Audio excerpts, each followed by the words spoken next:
Pessoal, eu estou gravando essa videoaula para falar do tema da quarta semana do volume 7 aí dos PETs.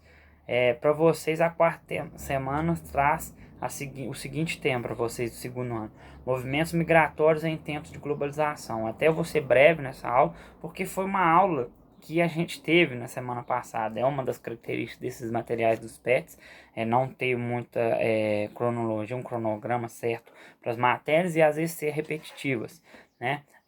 Eu falei para vocês disso semana passada sobre a questão da globalização e os movimentos migratórios, né? É óbvio que as migrações elas vão aumentar, e várias do tipos de migrações, aí cito alguns aqui: religiosos, por conflitos militares, por desastres naturais, por questões políticas e ideológicas, por questões econômicas, que talvez seja a maior, né?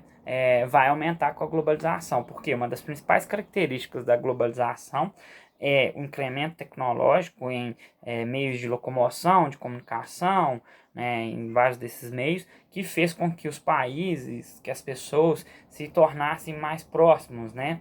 Os países, os lugares, eles tornaram-se mais próximos em termos de aproximação, de quilometragem, mas com esses incrementos tecnológicos fica mais fácil de se transitar de um lugar para o outro.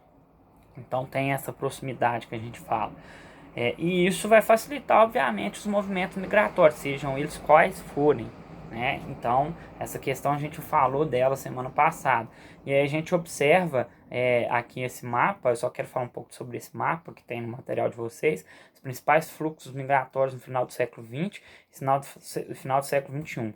Aí está de verde principais regiões de destinos de imigrantes, né, e de laranja principais regiões de saída de imigrantes. A gente pode observar que, obviamente, a Europa, né, os Estados Unidos e a Europa, os Estados Unidos são fluxos, a América do Norte, né, o Canadá também, são fluxos de entradas, né, de países. Tem alguns países, como por exemplo o nosso país, que não é um país tão desenvolvido quanto países europeus, quanto os Estados Unidos, mas é muito receptor de imigrantes, principalmente de imigrantes aí da América Central, da América do Sul, de outros países da América do Sul. A Argentina também é a mesma situação do Brasil, né? A África do Sul também, lá na África, ela vai ser essa situação, ela vai receber muitos imigrantes da própria África, de outros países da África, né? E aí a gente tem os países do Golfo ali, por questão de crescimento econômico muito ligado ao petróleo, então também vão receber muitos imigrantes, né? E no mais a gente percebe países mais desenvolvidos, lugares mais desenvolvidos, por exemplo, o continente australiano, né, o Japão, a Europa, que eu já falei, a América do Norte, né? Porque desses fluxos migratórios que a gente falou, os tipos, o principal que vai ser o econômico. Então, quanto mais desenvolvido um país mais receptor de imigrantes ele vai ser. Mas tem, obviamente, a questão da xenofobia, questão do aceitação do poder público daquele país, ou não aceitação em relação ao imigrante. Por exemplo, o Brasil não é tão desenvolvido, mas ao longo dos anos, né? Agora, atualmente, isso muda um pouco por questão do poder público atual, mas ao longo dos anos o Brasil sempre foi um país que recebeu bem os imigrantes, sempre foi um bom receptor para os imigrantes. Então, ele se tornou destino dos imigrantes, muito até por conta disso, né? Então, esse mapa ele é muito interessante, e é óbvio que essa migração ela se torna muito maior e mais corriqueira com a globalização. Agora só vou falar para vocês aqui os motivos das migrações forçadas e espontâneas. Bom, uma migração forçada geralmente é quando a pessoa é obrigada a sair do país dela, né? Por uma série de questões, por guerra, por perseguição política ou outros tipos, né? Então essa é uma migração forçada, que a pessoa foi forçada a migrar, ela não migrou porque quis.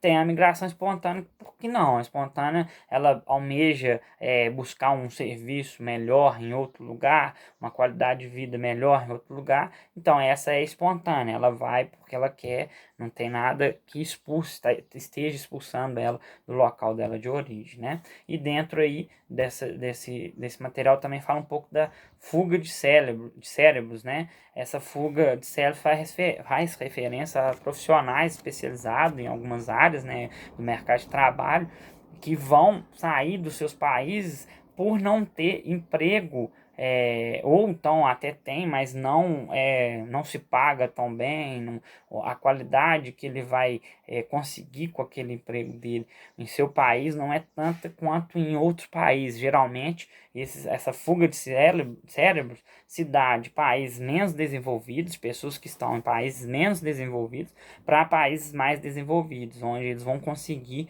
ter uma melhor remuneração, uma melhor qualidade de emprego, né, naquilo que eles são capacitados, né? Então sai essa fuga de cérebro, essa saída desses profissionais qualificados de alguns lugares, né, para outros lugares aí que vai ser mais bem aproveitados, vão ser mais bem aproveitados, vamos dizer assim.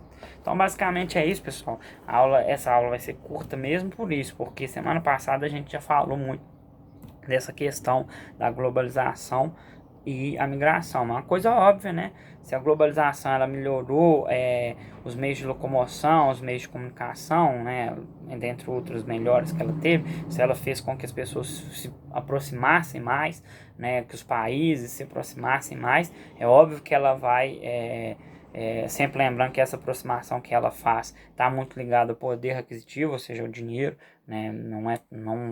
Esse acesso não é mundial, né? Não se deu, não se dá da mesma forma para todas as pessoas, está ligado ao ter ou ao não ter um poder aquisitivo, a ter ou não ter capital, dinheiro. Mas se ela fez isso, se é uma das características da globalização, é óbvio que ela vai influenciar em um fenômeno que é um fenômeno de circulação de pessoas de um lugar para o outro, né? Que é a migração. A migração está muito ligada, muito interligada com a globalização, obviamente, ok?